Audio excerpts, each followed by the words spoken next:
Okay, Boker Tov, everybody, Erev Tov in Israel. All right, just before we start, I just want to thank the Berman family for their sponsorship of today's lecture. Dr. Matthew Berman. I'm sorry, hold on, I apologize. Give me 1 minute. Just want to get the name. Page closed on me. Sorry about that. Okay, in memory of Menachem Ephraim Aryeh ben Daniel by his loving wife Estella, daughters Gabrielle and Naomi, and their grandchildren. Dr. Berman used to come to our medical ethics conferences for many years, and we wish the family to have happy occasions, smachot, and then the Shama Shadam and Aliyah, and we should celebrate good times together in good health. Okay, Vakasha. Okay, Rabbi Leibtag, it's all yours. All set. So today's the last class before Pesach, and last class before starting Pesach cleanup. So I want to try to put together not just our topic of Haggadah today, but also I want to tie it together to our series on King Cyrus to Lord Balfour. Even if you weren't in the series, you'll be able to follow the class today. But for those who've been in the class, we'll tie a couple loose ends together. So I have to begin by where we left off last week. I'll do a quick review of last week's share, and we'll get into today's share. Let me share my screen, and we'll get to work. Basically, before I forget, here we are. Here's the title. So we're going to re-examine our Armia Vedavi and Magid in light of our study last week and of our study all year long. Meaning, if you remember the Mishnah, which we'll see again soon, the way we tell the story in Magid is by taking the verses of Mikra Bikurim, the declaration we make when we bring our first fruits, and we take it line by line and expound upon every single phrase. I want to try and suggest today my understanding of why that is what the Mishnah's conclusion is, and how it helps us understand this whole process of redemption and what Pesach means, not only in regard to the past, but also about the future. So I'm going to begin with a quick review of what we did last week. Last week, the title was Who's the He, V'hi Shamda, or basically, what's his promise of Brit Ben Abtarim that we quote in Haggadah, and the underlying question, why are we thanking God for taking us out if He put us in? So we began with quoting the line we talked about a lot last week. We're thanking God for keeping His promise, His haftacha of Brit Ben Abtarim that we quote, and then we say that promise of Brit Ben Abtarim is what was not a one-time promise; it's an eternal promise. We talked about the idea of an eternal covenant between God and His people, and because of that, I can't start. We did a little poll and said, where should the story start from? And if I read Chumash in a cursory reading, you would think the story begins with Yosef and his brothers, or Yaakov going down to Egypt, or with the slavery beginning, or maybe the burning bush.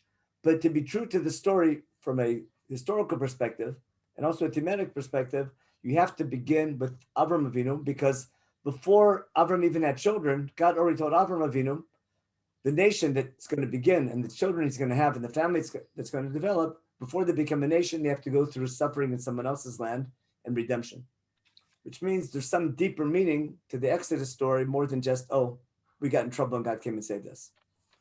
So that was our explanation why the story has to begin with Brit Ben Abtarim. What I want to show you today is the deep connection between Brit Ben Abtarim and Arami Avedavi, or what's called Mikra Bikurim, the statement that we make, the declaration we make when we bring our first fruits. Now, we spent most of last week's share trying to understand what we do before V'hi Shamda. If you remember, I shared you that one-page Haggadah. I hope you can still see it there on the screen. I think we talked about how the first column, the first 7 paragraphs, which is the first hour of most people's seders, is a pregame show.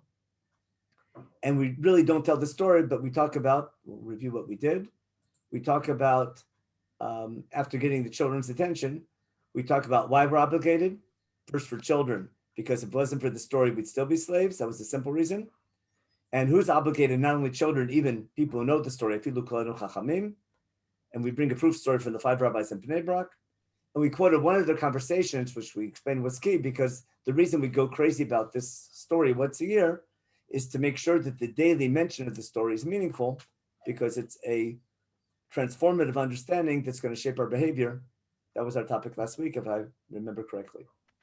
Then we talked about how we tell the story, the four sons. Remember, we don't answer the question, we answer the child. And when we're obligated, Yochom Rosh Chodesh. And that's how the first column was all basically preparation for the story. But the story begins with Terach, not really with Terach, but God picking Avram Avinu from a world of idol worship. And why God chose Avram Avinu, not to become free, but to become a nation that will be in the service of God. To become a nation, you need a land. Therefore, God promises him a land. We need a heritage. We need a purpose. And of course, we're going to need a covenant. And the very first covenant that God made with Avram Avinu that watches his history is going to be what we call Brit Ben Abtarim, that to become God's nation, we have to go through this, we call it basic training or suffering in Egypt. And that suffering is going to create this collective memory that's going to shape our behavior in all the law sections of Chumash. So to start this week, I want to go back to the Mishnah as our springboard to understand our second topic now. Why does the Mishnah suggest that we use Mikra Bikurim to tell the story? So just to review the Mishnah in Rabbi Pesachim in chapter 10. I think Daf Yomi is finishing up very soon, right? That's what we're doing now. So they pour the second cup, the kid asks the questions, and if the kid doesn't understand, the father teaches him how to tell the questions. Manishtana. Then, that's the four sons in Haggadah. Basically, differential education. You tell the story based on the level of the child. And now gets our part. We begin with something derogatory and then with praise. And then our point, here the Mishnah gives the guidelines how we tell the story from Aramia Veravi until he finishes the entire parsha. Why we don't do exactly that, hopefully we'll get there by the end of the class. Before I get to the Aramia Veravi, one little point about Matchil B'Knut V'Sayim B'Shavach. But this is a format for how to tell the story. You begin with something derogatory and end with something praiseworthy. There's a famous Mahloket argument in the Talmud, exactly on this topic, between Rav and Shmuel. Do we begin with Avadim Ayinu or Mitchila of Avodah Zarah? You can understand that as an argument. That's how it's usually understood. I think it could also be understood as two examples of beginning a story with something derogatory and ending with praise. Because Avadim Ayinu, we'll see very soon, much more in detail, is something derogatory and ends with Shevach. That, God took us out of Egypt and gave us a land, and taking him for that. And also, Mitchil of Avodah Zarah is a speech that Yeshua gives, and Yeshua's speech in chapter 24 in Yeshua, he also begins with Gnut. So it could be that Rav and Shmuel are just bringing examples of Matchil B'Gnut, of the starting with something derogatory, but they're not arguing over where to start the story. It could be they're just giving examples, or it could be something more fundamental. Does the story begin with Avram Avinu? Our forefathers were first idol worshippers, which was the main topic of last week's shir, why it has to begin with Avram Avinu, or does it begin with Sefer Shemot with Avadim Ayinu? One last possibility is that it could be an argument, what's considered more derogatory? The fact that we were once a slave, or the fact that we once weren't, we were idol worshippers, and all different possibilities that you can entertain. Now, what we're going to do now is understand why we start with Aramia Vedavi. Okay, I have to, for the source sheet later on this website, I put the English translation for this. Now, what I want to point out though, the Mishnah doesn't mention Brit Ben Abtarim. I want to show you that Aramia Vedavi is like saying Brit Ben Abtarim. I'll explain why in the shir. Now we have to get to work. That was all the introduction. Now we're going to get to work. To appreciate why we quote from Aramia Vedavi and why the Mishnah says Mikra Bikurim, we have to understand where is Aramia Vedavi in Sefer Dvarim. So I need to give a crash course in Sefer Dvarim just to understand how the book is built and what the main speech is in Dvarim, because bringing your first fruits and making this yearly declaration is going to be the final commandment of Sefer Dvarim. I mean, of the speech in Sefer Dvarim. There's a speech that goes from chapter 5 to chapter 26, which is the main part. It's the bulk of Sefer Dvarim, is this main speech. The first 4 chapters is an introduction to the speech. Why it's been 40 years? Because the laws that Moshe teaches in chapter 5 to 26 are the laws he received on Har Sinai together with the 10 Commandments. Moshe explains that in chapter 5. So basically in chapter 5 in the introduction, Moshe quotes the 10 Commandments. He talks about the covenant between God and his people at Har Sinai. And at that time, he received a set of laws together with the 10 Commandments that have to be taught over and over again. He taught them many times before. Sefer Dvarim will be recording the last time that Moshe teaches the laws that he got on Har Sinai in the first 40 days, together with the 10 Commandments. Then that set of laws that starts with Shema in chapter 6 and goes all the way to chapter 26, basically begins with the Shema and loving God and fearing God, and ends with Bikra Bikurim, with bringing your first fruits. But there's two main sections. There's what's called the mitzvah section, the commandment, meaning loving God and fearing God, like your attitude. And that begins in chapter 6 with Shema and ends with Vayim Shemoah, the two parshas of Kriyat Shema that we're familiar with. And then the law section, the Chukim Mishpatim, the detailed laws of how to become a nation serving God, laws not just for individuals, but laws for our national behavior, about the beginning with our national temple, our national center, Hamakom Asher Yivchar Hashem. It's in chapter 12. And then we have our taxation system, our the laws of Masrot, the giving, tithing, the Shemitah cycle, our economic system. Then we have our holidays, and we're going to have laws about slaves as well. Basically, it would be laws about a king, laws about a judicial system, laws about a Supreme Court, laws about going to war, and things like that. Most of the laws from chapters 12 to 26 will not only be about how an individual represents God, but about how a nation represents God. That's in a nutshell Sefer Dvarim, where the last law in that section is going to be bringing your first fruits. Now, to appreciate the speech and how it begins and how it ends, we have to go back to covenant at Mount Sinai. I'll give a little advertisement, sort of, I guess I could do that. After Shavuot, we're going to start a series after Pesach, we're going to start a series between Pesach and Shavuot about Mamad Har Sinai. And the title of the first class is Matan Torah, something we receive or an obligation we take upon ourselves. We're going to talk about this obligation that before we receive the 10 Commandments or before we receive the Torah, we take upon ourselves an obligation to become God's people. But the main obligation we take is that we're going to be what's called a Mamloket Kohanim V'Goy Kadosh. God will make us his treasured nation and Am Skula if we accept his covenant, and then we'll be a nation dedicated to serve him. Now, keep that in mind, because in Moshe Rabbeinu's speech in chapter 5, it begins in chapter 5 and ends in chapter 26. He's going to follow the classic structure of every speech, where you begin with saying what you're going to say, and then you say, and then you end with saying what you said. So the introduction has to match the conclusion and explain what the speech is about. So the opening line of Moshe Rabbeinu's speech in chapter 5 is, Shema Yisrael, everyone listen up to these Chukim Mishpatim, these laws that I'm teaching you. And you have to teach these laws and keep them. And these laws are part of a brit that God made with us at Har Sinai. In light of that, he tells the 10 Commandments. Then he tells the story how he got the laws.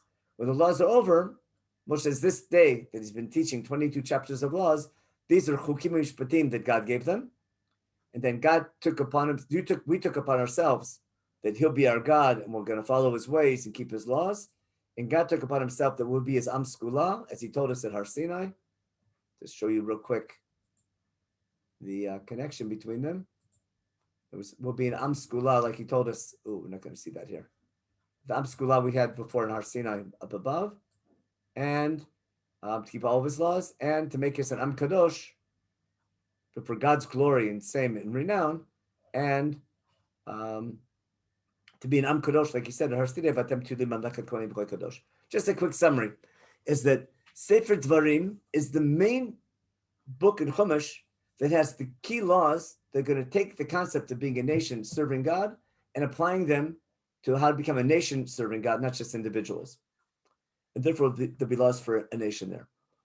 The final commandment in that speech, the final law, is going to be once a year you bring your first fruits and make this declaration.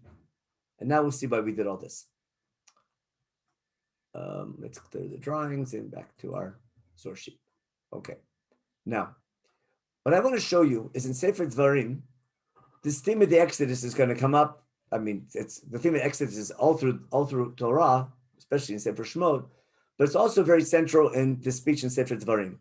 For example, the reason for Shabbat, as you say in Kiddush Friday night, for Shabbat in Sefer Dvarim, is not to remember creation, but appears to be to remember the Exodus. Remember we say Zecher L'Maseh Bereshit and Zecher L'Yetziat Mitzrayim. So the reason for Shabbat in Devarim is different, but it focuses on the Exodus more than creation. The Avodah Mayidu we're going to see that we sing at the Seder at the beginning is going to be from Sefer Devarim chapter 6. We'll take a quick look at it. But all through the law section, we're going to see over and over again that Chumash is going to use, especially Sefer Devarim, is going to use this memory of the Exodus to guide our behavior. We began that topic last week. We'll see it again more in Sefer Devarim.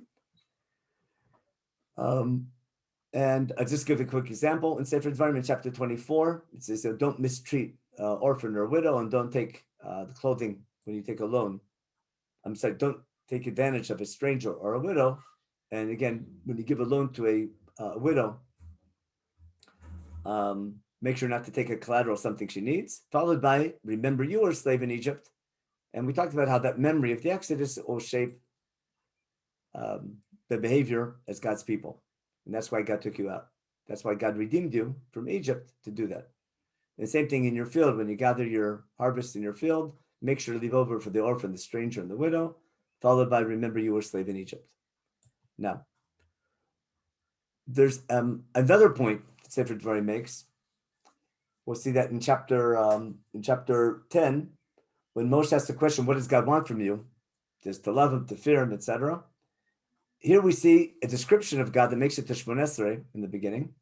Moshe says as follows: Ki Hashem Elokechem hu Elohei Elohim. Hashem, your God, the one you're working for, he's the God of all gods. He's above them all, and the master of all masters. And this is a praise and description of God. Ha'el HaGadol HaGibor VaNorah, this great and mighty Lord. Asher lo yisah panim v'lo yikach shochad. He doesn't play favorites and he doesn't take bribes. Oseh mishpat yatom v'amana. What does God do? In our praise of God, how great he is, he does justice for the orphan and the widow. V'ohev ger, he loves the stranger, giving the stranger clothing and food. That's what God does. And then it says right afterwards, after it says that's what God does, then we have a commandment to us, we have to love the stranger because we were strangers in Egypt. Now, this seems to be a contradiction. On the one hand, it says you have to take care of the stranger, and then it says God takes care of the stranger. So the simple way to understand it, it's called Untitled Chapter.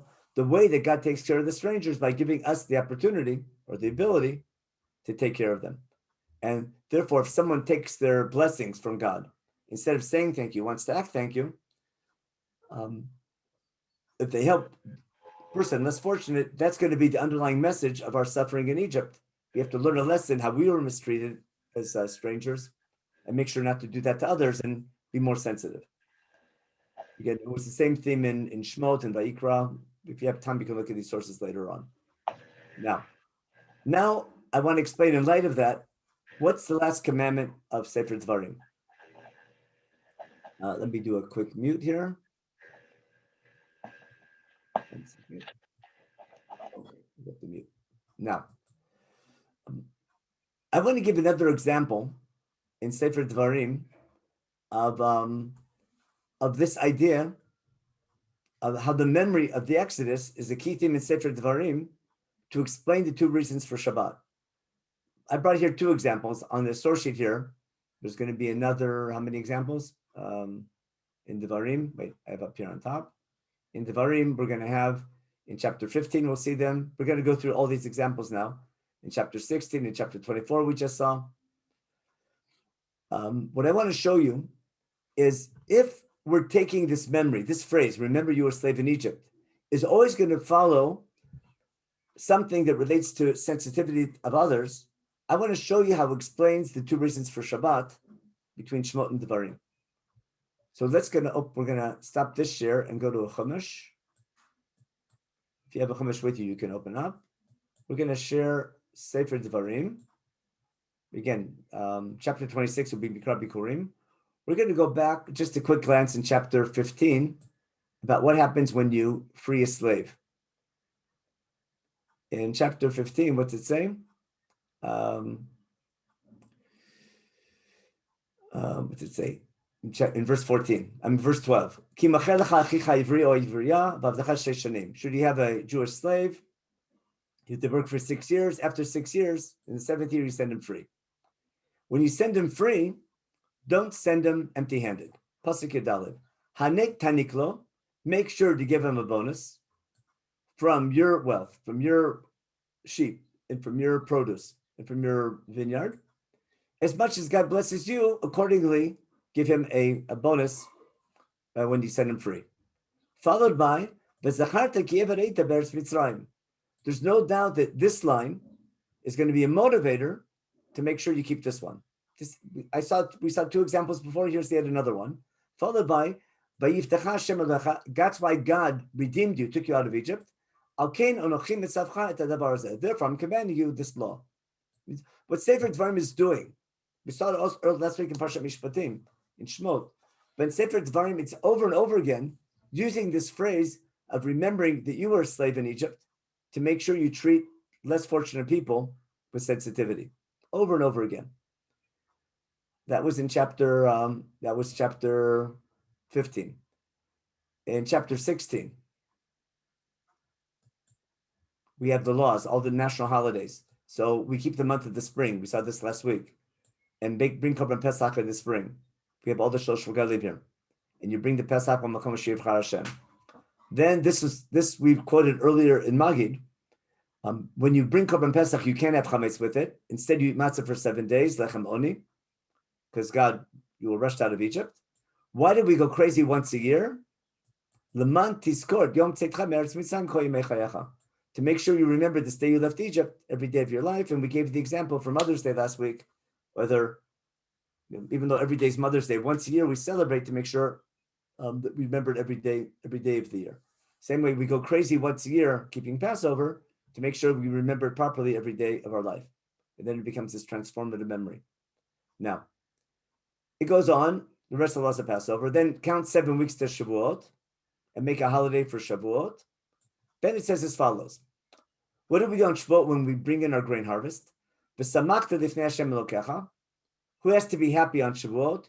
You and your children and your daughter and your servant and your maidservant and the Levite who's in your gates and the stranger and the orphan and the widow who's in your midst. So why not just say everybody? The way all the commentators explain, it's not that you have to be happy. You're happy because it's grain harvest season. But there's a lot of people who don't have harvest. They don't own land. Your servant and your maidservant, the Levite doesn't own land. The stranger, the orphan, the widow, they don't own land, like in the story of Megillat Ruth. And therefore, the way you say thank you is you share your happiness with those who don't have. And therefore, it's not that you have to be happy, you have to make others happy.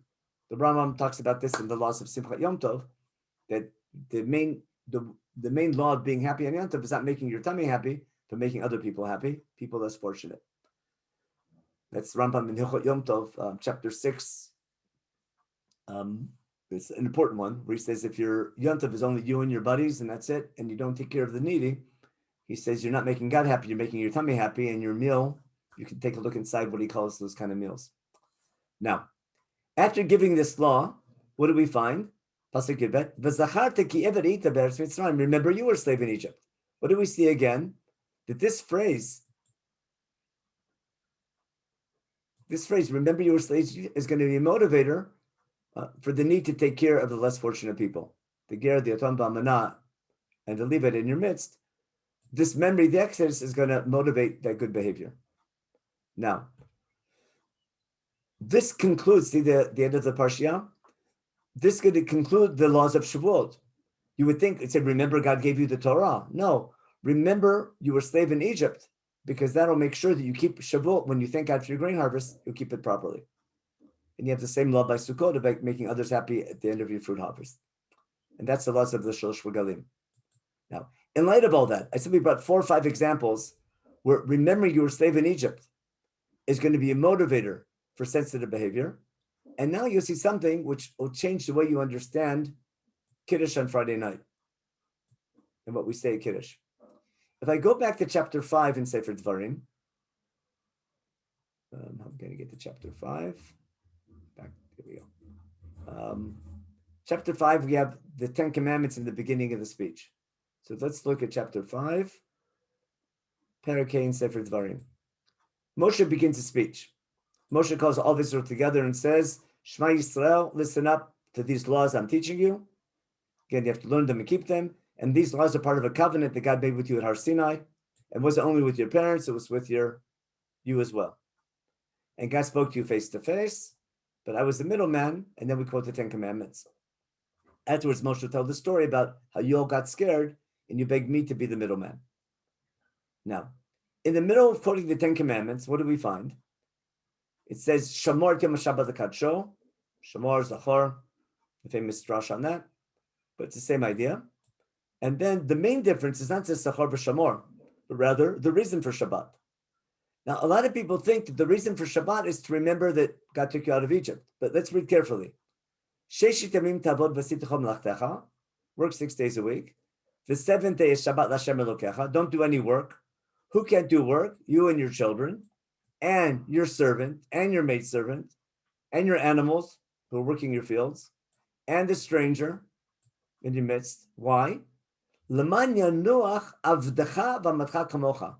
Why do you need to take a day of rest? So that your workers have a day of rest. It's the same reason we saw in Parshat Mishpatim last week. The reason for Shabbat was l'man yanuach v'nafesh ben hamatecha v'ager, so that your workers and the stranger also have a day of rest. Meaning, if you're working, even though you might be taking it easy that day, your workers also deserve a day of rest. And therefore, we have these laws that once a week, everyone deserves a day of rest. That's just landowners, even workers, and anyone in any social status needs a day of rest. Now, in other words, the reason for Shabbat is L'man yanuach avdecha v'amatcha kamocha, followed by V'zacharta kieved be'eretz Mitzrayim. Remember, you were a slave in Egypt. That's not the reason to keep Shabbat. That's the motivator all through Sefer Devarim. This is the first time it's being introduced in the Ten Commandments. But that's the reason why that's why this reason is given for Shabbat and Sefer Shemot, because it serves as an introduction to the whole set of laws. It's going to take this theme and reinforce it over and over again. So here we have the first time where this phrase, remember you were a slave in Egypt, will be the motivator for L'man yanuach avdecha v'amatcha kamocha. So again, the reason for Shabbat, everyone deserves a day of rest. Followed by the motivator, remember you were a slave in Egypt. And now the grand finale. V'yotziecha Hashem alecha misham. God took you out of Egypt. Why? With yad chazakah. Al kein tzivcha Hashem alecha lasot et yom HaShabbat. That's the reason now for keeping Shabbat. If you understood why God took you out of Egypt and why it got involved in your history, that's why God gave you these laws. That's the main change between the Ten Commandments in Devarim and in Shemot. But as an introduction to the laws in Sefer Devarim, it makes sense why Moshe gives this reason now when he reviews the laws, because it'll serve as a good introduction to a theme that's going to recur throughout the book. So what I try to establish now is that when you read Sefer Devarim, over and over again, we're going to take this theme of remember you were a slave in Egypt as a memory that's going to motivate your behavior. And that's why it relates again to the Shema, that when we say Shema every day, because Shema reminds us how we're in the service of God, saying Shema every day is going to remind us how to, not just the fact that we're serving God, but how to serve God. What we saw earlier in chapter 24, we didn't read the whole thing before, but when you're harvesting your field, remember, leave over for the Omer, for the less fortunate. The same thing with your olives, the same thing with your vineyard. Again, followed by, remember you were a slave in Egypt, and therefore God's commanding you to keep these laws. And that's why that's why God took you out of Egypt, to keep these laws. So I think it's quite clear from Sefer Devarim. Let me stop the share here. That's why I simply wanted to establish beyond a shadow of a doubt that this theme of redeeming our history and remembering that our slavery is so key to the way we behave as a people. If the laws that come with the Ten Commandments, these laws of the Ten Commandments are part of a contract between God and the people. And the goal, let me just do a quick mute here, 1 second. You have to mute, 1 second. I did it already. I got it. Yeah. Okay. These commandments are basically part and parcel with the contract and the obligation we take at our Sinai to become his people. And because of that, we just left Egypt. We just got the 10 commandments. We just agreed to be God's people. All through Moshe Rabbeinu's speech, which is his review of the laws that God gave him on the first 40 days on Har Sinai, Moshe is using this memory, the Exodus that they just went through, to shape our national behavior. Now, in light of that, I want to try to appreciate the final set of laws in Sefer Dvarim, in chapter 26. So let's go now to chapter 26. Let me just take a quick break and check the chat. If I missed something, chat. Okay, the sources are there. Okay. Okay, I'll get that later. Nissan. Okay. Minhag Eretz Yisrael. I know there's what do you call it? The Minhag Eretz Yisrael. Both Rav and Shmuel, I know there's different Haggadot in ancient times beginning, but those are introductions to the main story. Everyone follows the mission of Mikra Bikurim. Whether it's not a question of holding like Rav or Shmuel. I know there was what you put a highlight on in your Haggadah, but I don't think it's different Haggadot. I think there are different introductions. The main Magid, in fact, if you look at any law book, if you have limited time for the Seder, you just read Aramiyah Vedavi. We follow the Mishnah. Everything before Aramiyah Vedavi are introductory, so I can introduce with Rav or with Shmuel, but I'll give a different reason why we start with Avadim Ayinu, other than the Mahloket Rav and Shmuel. Okay, why? If we have time, why no Pesach in the desert? I'll get to it at the end of this year. That's a Mahloket whether they kept Pesach in the desert. There's no Chag HaMatzot because there's no grain. Okay, when we say Carol's question is very good. What we say in Kiddush, I think, is assuming we understand what the Shari just gave you. Shabbat is a day to remember not that he took us out of Egypt, but why he took us out of Egypt, which is our next point. In other words, remembering the Exodus is not remembering what happened, remembering why it happened, and how to affect your behavior. And that's the difference I explained last week. The Seder is not about gratitude, not only about gratitude, it's about purpose. And again, it goes to the core question in Judaism, am I thanking God for that I'm chosen or why I'm chosen? Am I thanking God for the responsibility to serve him, or I'm thanking God for the privilege of being better than everybody? So I think what I'm trying to show you all through Chumash is that being chosen is not, it's about a responsibility, an obligation of serving God. And remembering the Exodus is remembering why God wanted us to have to go through that suffering to become his nation. We compared it to going through basic training, and how that memory has to shape our behavior not only once a year, but every day of our life. And once a year, we have to recharge our batteries on that. I've said that probably 20 times, but in my opinion, it's the key educational point of the Seder. I'm trying to show you how, when you know the sources in Chumash, for everything we quote at the Seder, it's under the hood of everything that we're doing. I call it Seder for the adults as opposed to for children. Now we do our main topic for today and try to understand why Mikra Bikurim is Brit Ben Abtarim. Let's go back to our source sheet and get to work. Okay, maybe I should read. We read just a quick review. In chapter 15 in Sefer Dvarim, the first dialogue between God and Avraham Avinu we talked about, where God says, don't worry. God says, don't worry. I'll protect you. The first dialogue, and God says, and Avram thinks not worried about children. God says, children, no problem. Okay. See the word Yerusha. And Avram believes that, counts the stars, how many children he'll have. And then God says, I took you out of Ur Kasdim to give you this land to inherit, the Rishah. And then Avram asks, when is it going to happen? How or when is it going to happen? How is he going to conquer and inherit the land? And God tells him, first do this little ceremony, making a cutting animals apart and walking between them. That was ancient way of making a covenant. And then God tells Avram Avinu, what do you need to know? Remember, Avram asked, B'ma'ida, ki yirashena? B'ma'ida, this word Ida here, and Yodoa Teda. We made a big deal about that last week. In other words, that's connecting these 2 points together. Here's God's answer. The children I promised you are going to be strangers in someone else's land. To go through Inui, okay? Bavadum vinuotam, Avdut, slavery, Inui, affliction. Okay? And the whole process will be over 400 years. Then I'm going to punish the oppressor, and then they'll go out with great wealth. But it won't happen in your lifetime. It'll happen generations later. And on that day, Karat Hashem et Abram Brit Lemor, Zarcha Natati et Haaretz Hazot. God makes a covenant to watch our history. And then we explained last week, this is not a one-time covenant, it's an eternal covenant. Got to watch our history forever. And this explains if Korban Pesach is thanking God for keeping his part of the covenant of Brit Ben Abtarim, because it's a covenantal commitment, and keeping Korban Pesach is a sign that you recognize God's involvement in your covenant. If you don't bring Korban Pesach, that's why the consequence is you're Chayv Karet. If you have an opportunity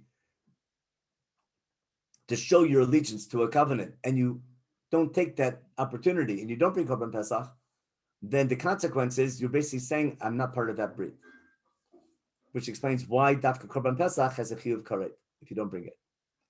Now, that's a review of Brit Ben Abtarim. Let's read now Mikra Bikurim. I'm going to compare this in a minute. I want to go back to a regular Chumash with English so people can look inside. Remember, we had 22 chapters of laws in Sefer Dvarim. And basically all kinds of laws about our day-to-day life in the land of Israel as a nation, primarily as a nation, but also as individuals. Now, at the very end, once a year, we have to make a declaration. What's it say? Vayaki Tabola Aretz, when you come to the land, which God's giving you to inherit, Virishta, you'll possess the land, conquer the land, and dwell in it. The laws of Bikurim only apply once we're settled and have sovereignty.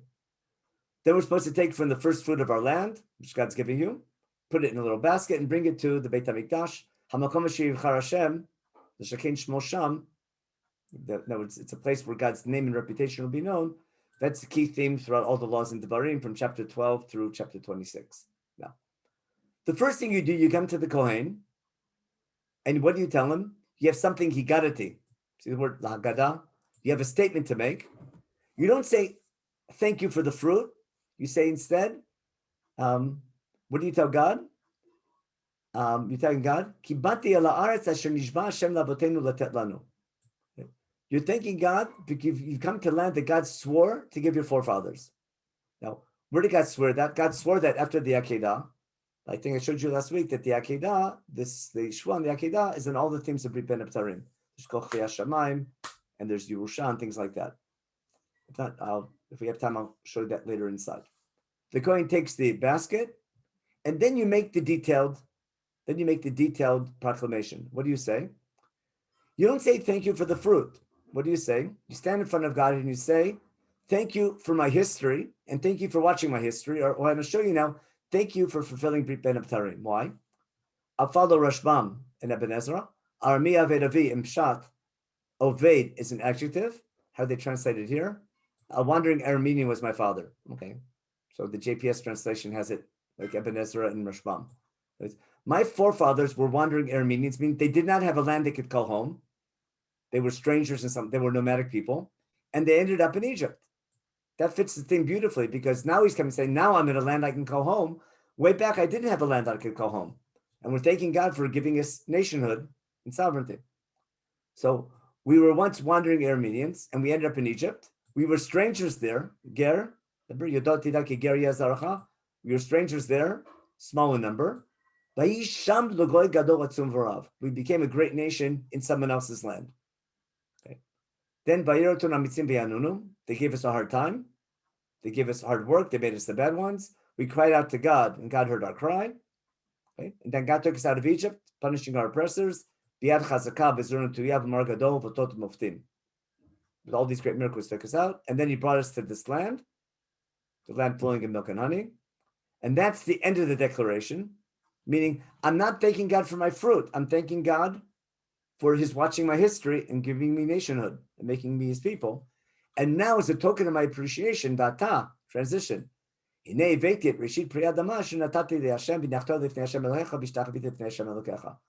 Now I'm thanking God for my covenant and for watching my history and giving me a land for a purpose. And as a token of my appreciation, I'm giving something meaningful, giving my first fruit.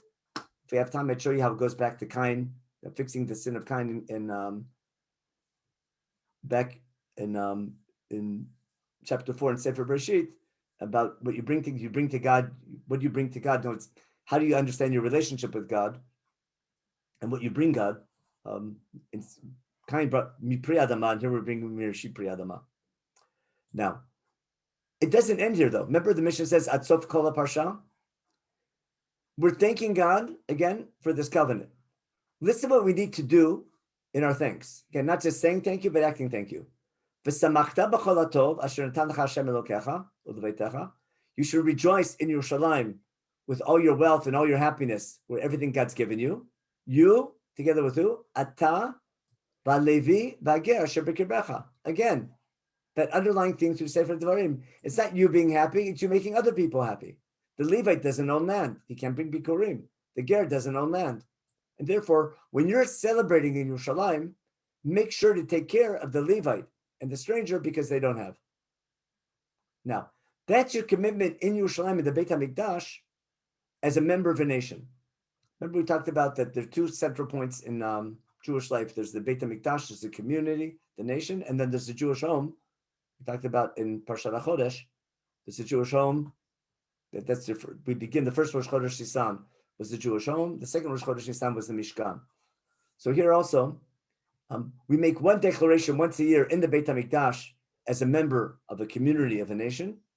And then we have our personal obligation to make sure our home obligations are done. And therefore, every 3 years, the year Maser Ani, at the end of the third year cycle of giving Maser to the poor people, who do you have to give your Maser to? You give what's called Maser Ani, the tithe to the poor. And you give it to those people less fortunate.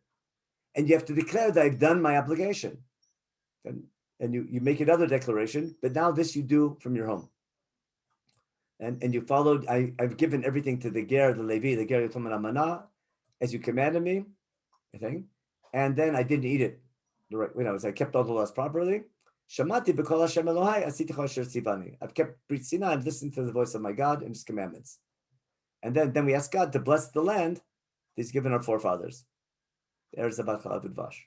Yeah. And then the speech ends. This is the grand finale of the speech. To make Yisrael Kadosh. That's already the finale, the conclusion. What I do, I just lost the share screen. Now, I hope it's clear now that when you say Mikra Bikurim, you're not thanking God for your fruit, you're thanking God for watching your history, what I say Brit Ben Abtarim. Let me just prove this now, or support it with a little table. What do we see here? When you come to land, remember V'yirishta. What do we have? The word Yerusha? All through Brit Ben Abtarim. See the word Yerusha? Yerusha here, Yerusha, the Rishta, God gave you the land. God took us out, that's the Rishta. Make a couple, let me get my little arrows coming up here. An arrow here, okay. We have Yerusha here, and Yerusha here, and Yerusha here. You can't miss that. Now, therefore, our chiyuv is only when we have Yerusha, because God promised Yerusha to Abraham. Now, here's the key point. Here's our next point. What happens? You make this statement, I come to the land that God promised my forefathers to give me. Now we say Arami Avedavi. Look at all the stages. Arami Avedavi, okay. Where do we have that in here? Bayagosham, remember, what's it saying? Ki ger yazaracha be'eretz lo lehem, Bayagar. Okay. And they became a nation there. Vayotam mitzim vaya'anunu. They afflicted us. Vayidnu lanu avodah kasha. Avodah kasha. Avodah is enough there. Avodah v'avdu. Where's that? V'avdu v'inu otam. Should be right over here. V'avadum v'inu otam. Here, and that's a perfect match with inui and avodah. Okay. We cried out to God, and God heard our cry, and He took us out of Egypt with the outstretched hand. Okay. Okay. And then you'll leave with great wealth. It won't happen in your lifetime. On that day, God made a brit with Avram to give him, promising him the land. Here's the land. Hope that proves my point. Now, I want to suggest the following. In theory, ideally, everyone should say this once a year in the Beit HaMikdash. If our situation was ideal, we'd be saying this every day, like once a year in the land of Israel, an ideal situation. Once we're in exile and the temple is destroyed, you can no longer fulfill this mitzvah bikurim. So you can't, we're patur. On the other hand, once a year, we have an obligation to tell the story of the Exodus at the Seder. We could do it freestyle.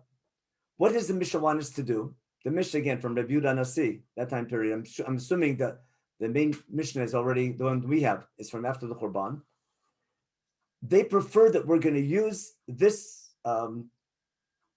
this declaration of Mikra Bikurim as the core text to tell the story. What do we gain by that? In a backhanded way, we're fulfilling Mikra Bikurim without a Beit HaMikdash. I mean, ideally, we should say this once a year, because in essence, we're not thanking God for the land, we're thanking God for the covenantal commitment, and the land is part of that covenant. But that covenant begins with Brit Ben Abtarim and the story of the Exodus. So as far as the Exodus is concerned, I'm going to take the psukim from this declaration that relate to the Exodus and say them and use them as a skeleton text to tell the story of Magid. So that's my explanation for the Mishnah. Now we don't have too much time left. Let's go back to the Haggadah and see this inside. Let's go back to our share screen, and we did all this. Okay. We need another screen. Okay, let's go back to our one-page Haggadah. What did we do? So we saw last week how all this is a introduction. Again, who's obligated, when we're obligated, why we're obligated, and how we're obligated, and why this story has to begin with Avram Avinu and thanking God for the Brit. And then we said that Brit is eternal. We raise our cups and we make a big deal about that. Now, in paragraph 11 and in 12, that's when we begin to fulfill this obligation to tell the story through Arami Avedavi. What do?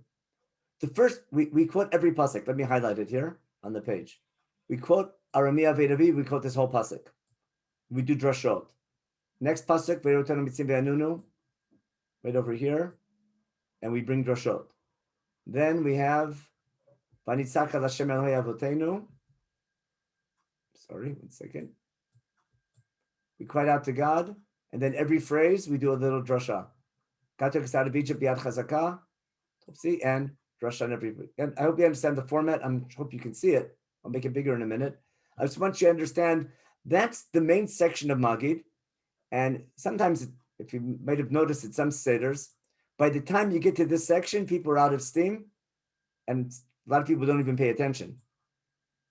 And they just read it. They're in Psukkah, I call Psukkah de Zimra mode. And they're just finishing up because everyone's hungry. But the main law is this is the main section through which you tell the story. Now, what's the first drasha? The first drasha is a beautiful drasha in exile. Why? It's not pshat of the pasuk, because pshat is the way we saw the translation, the way Ibn Ezra and Rashbam say. Pshat of the pasuk is that we were wandering Armenians, because oved is an adjective. If I change the way I look at it, I can turn oved into a verb and say Arami is now the noun. And who's Arami? Arami is Lavan Arami, fits nicely. And he tried to destroy my father. Why? Remember, either he wanted to kill Yaakov or he wanted to get him to stay and not make Aliyah, to stay, he has a job, he has a family.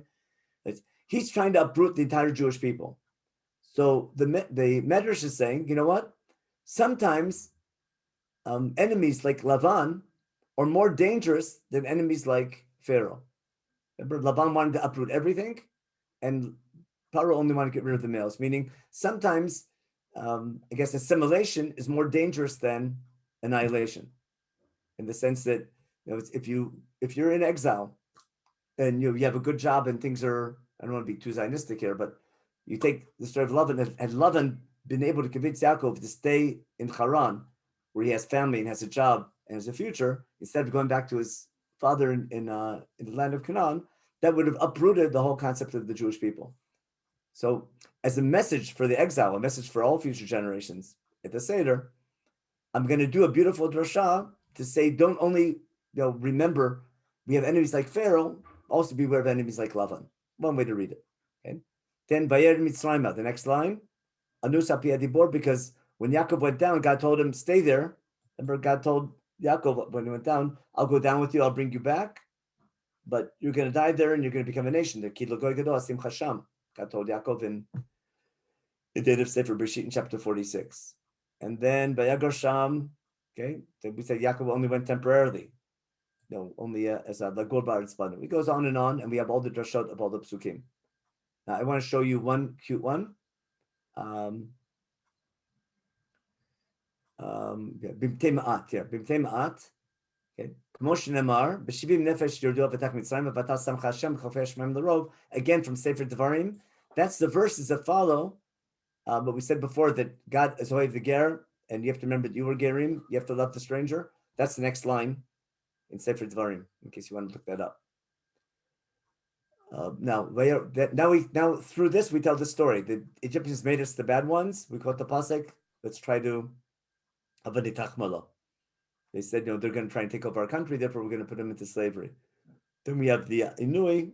Here we're all quoting pretty much from Sefer Shmot, and we go on and on and on. And again, to do it properly, we have to spend an hour to do every drasha. The main thing I want to get across in the shir today is the mechanism that Haggadah uses to tell the story is taking every single phrase of Bikra Bikurim and doing a drasha of every phrase. Vanitzak, Vayishma, Vayat Yanenu. And the last drasha is on two psukim. God took us out of Egypt, Yad Chazakah, we have a drasha of every single one of them. And then we do a second drasha, Davar Acher, second drasha in that same verse. Yad Chazakah is 2 words. Sron Tuya, another 2 words. Moragado, another 2 words. Otot is 1 word, but it's in plural. Moftim, 1 word, but it's in plural. So it's 5 times 2 is 10. So that's a hint, a remiss to the 10 makot, and we quote the 10 makot. And then we talk about the 333. If you know that's a class on the makot, how they're organized into groups of 3 each. That's the mechanism we use to talk about the 10 plagues, and that's when the story's over with the 10 plagues pretty much. And then we have a drasha after the 10 plagues that, you think the plagues in Egypt was something, you should see what happened at the Dead Sea, at the Red Sea. And Rabbi Yossi says,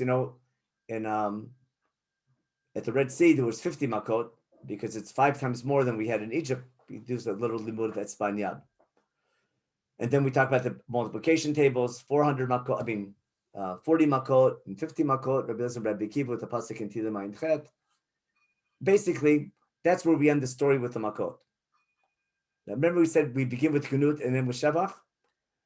We finished the story, and now we're sort of stuck because we finished the story with freedom. We're out of Egypt.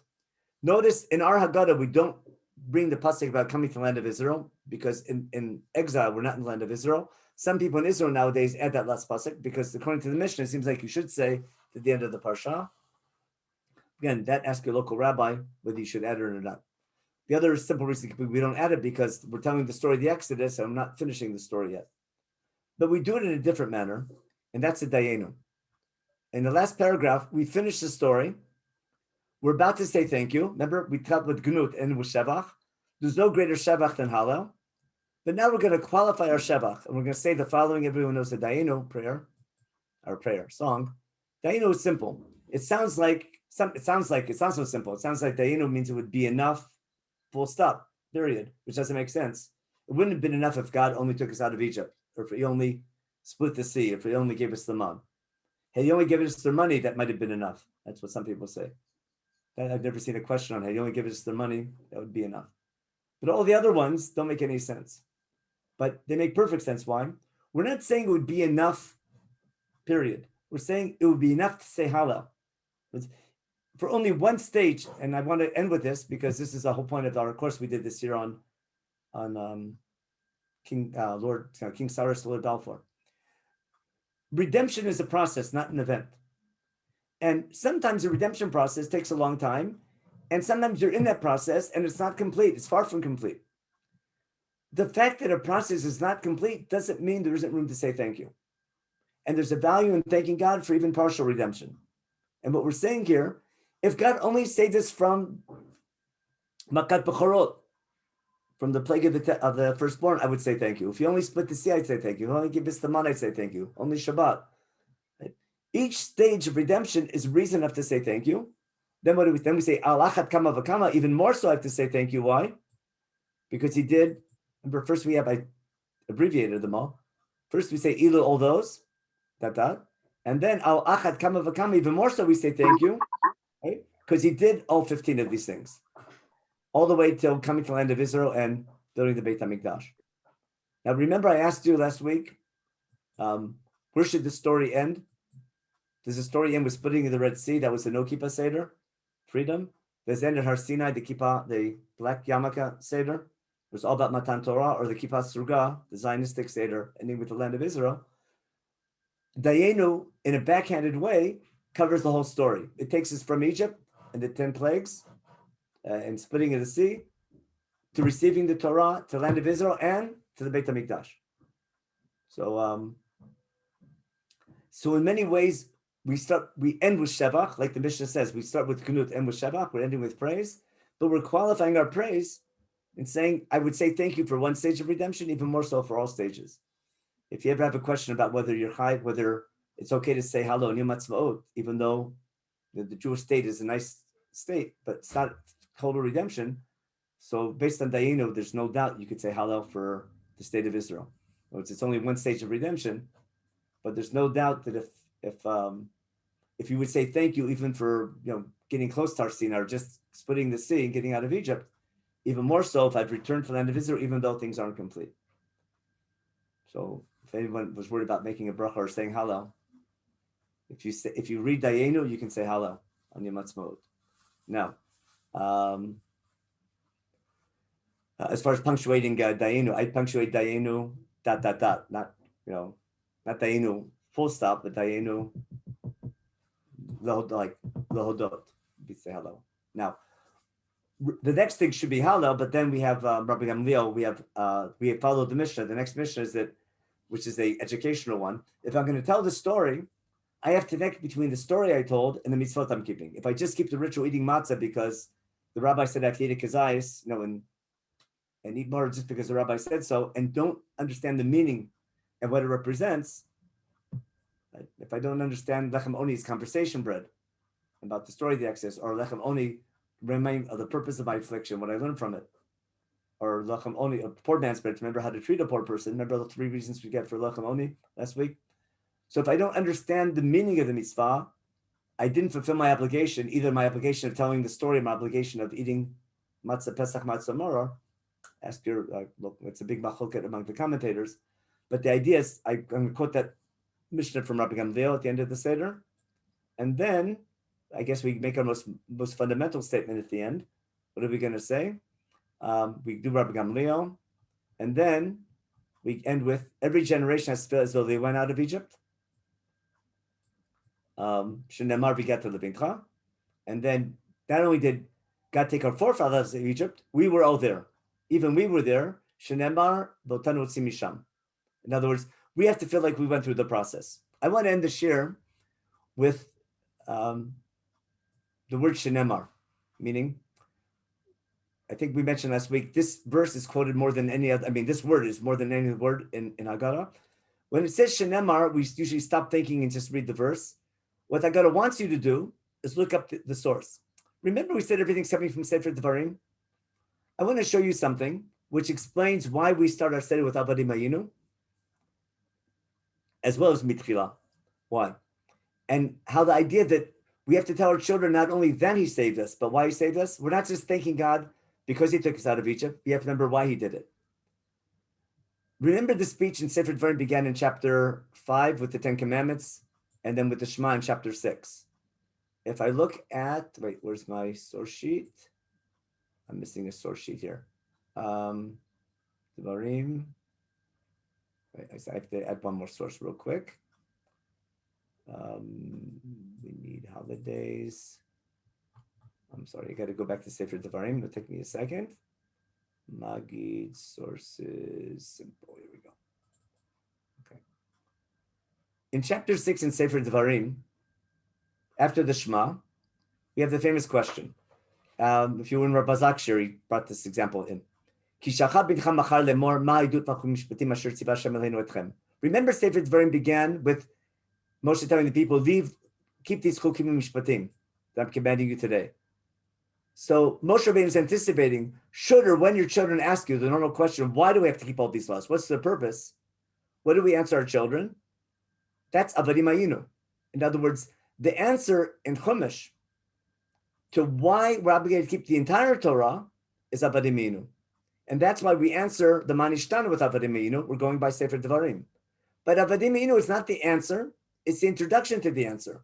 The question is, why keep the laws? The answer is at the bottom. The answer is, these laws are good for us. It's the right thing to do. We'll read this in a minute.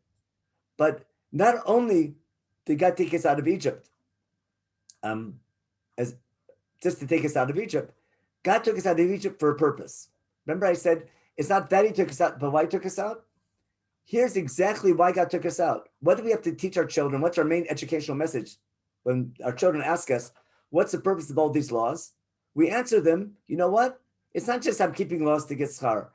There's a purpose in our history. Tell your children, we were once slaves to Pharaoh in Egypt.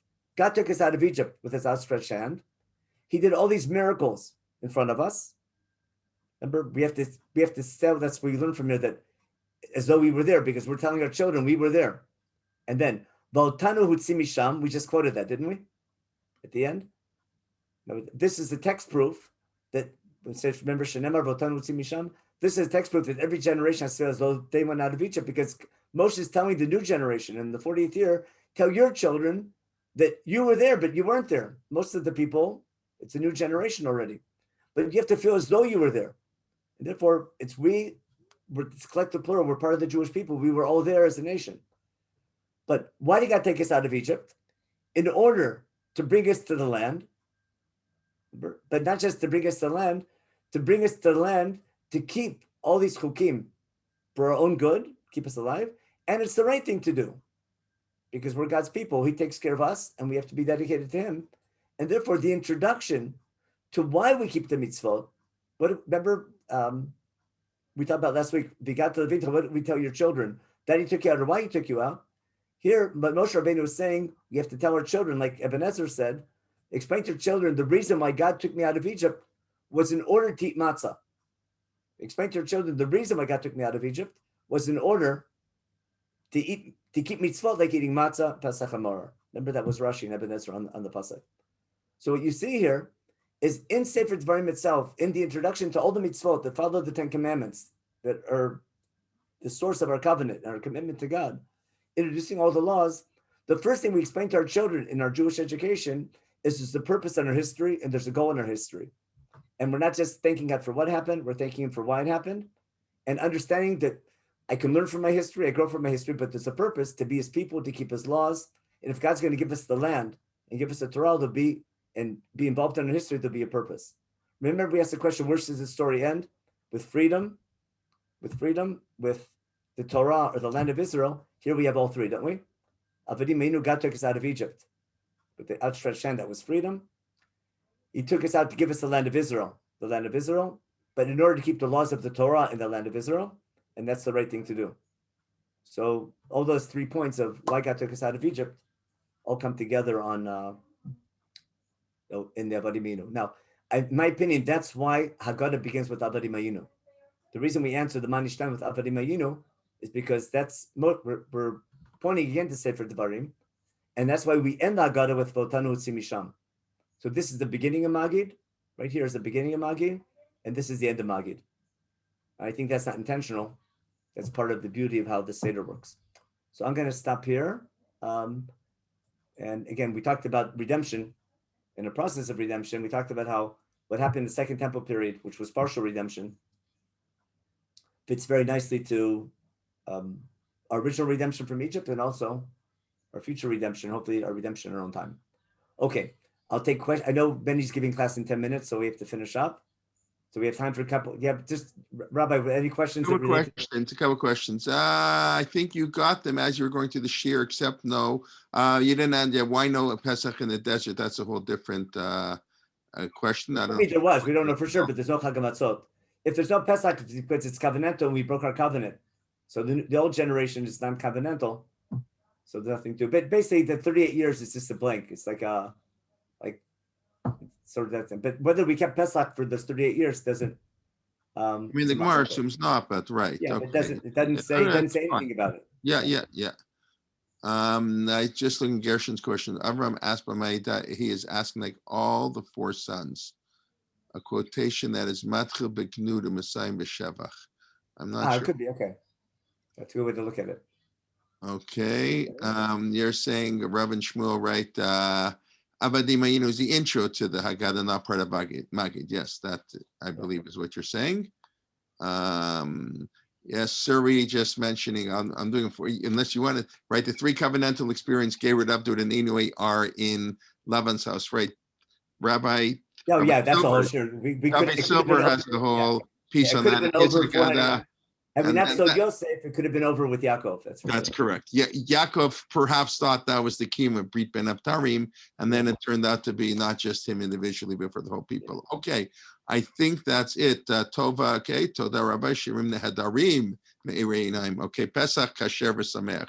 I like to say Samech v'Kasher, but okay. Anyway, I like to say that unfortunately we can't have Chag Kasher v'Sameach because we can't bring Korban Pesach.